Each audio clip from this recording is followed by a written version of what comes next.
স্বাস্থ্য খাত সংস্কার উদ্যোগের অংশ হিসেবে জেলা পর্যায়ের শীর্ষ কর্মকর্তাদের কাছে চ্যালেঞ্জ ও করণীয় সম্পর্কে জানতে প্রথমবারের মতো আয়োজন করা হয় সিভিল সার্জন সম্মেলন 2025-এর। দুদিনব্যাপী এই সম্মেলনের প্রথম দিনে উঠে আসে বাংলাদেশের স্বাস্থ্য ব্যবস্থায় কিভাবে পরিবর্তন আনা যায় সেই বিষয়টি। স্বাস্থ্যসেবা যে স্বাস্থ্যহীন সেটা আমরা সবাই বুঝি এবং একে অপরকে দোষ দিই, এর কারণে এটা হয় না, ওর কারণে এটা হয় না।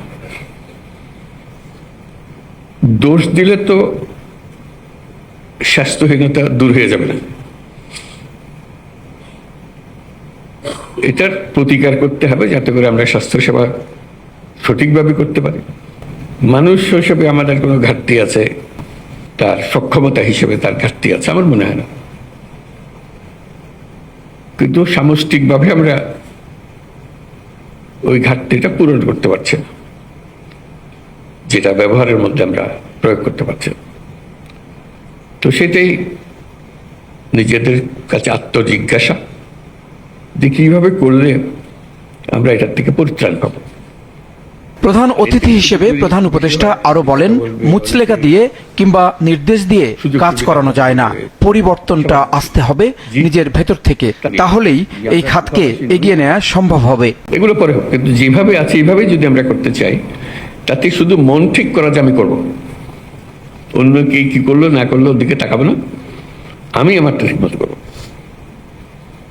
আমার সাধ্যে যতটুকু করায়, নাহলে 25% ভালো হয়ে যাবে। এই 25% কিন্তু অত্যন্ত মূল্যবান 25%, কারণ এখানেই মানুষ মারা যাচ্ছে এই 25%-এর ভেতরে, যেটুকু আমরা করছি না, যেটা আমরা করতে পারতাম, নানা ব্যাখ্যা দিয়ে সেটাকে ঢেকে রাখছি আমরা, কিন্তু ভেতরে আমি জানি যে আমি পারতাম। কি হয়েছে, আমি গটের মধ্যে পড়ে গেছি। একই সাথে সবাইকে স্মরণ করিয়ে দেন, দেশে ইতোমধ্যে একটি বিরাট পরিবর্তন হয়েছে, আগের অবস্থা আর নেই, কাজেই সেখান থেকে বের হয়ে আসতে হবে সবাইকে।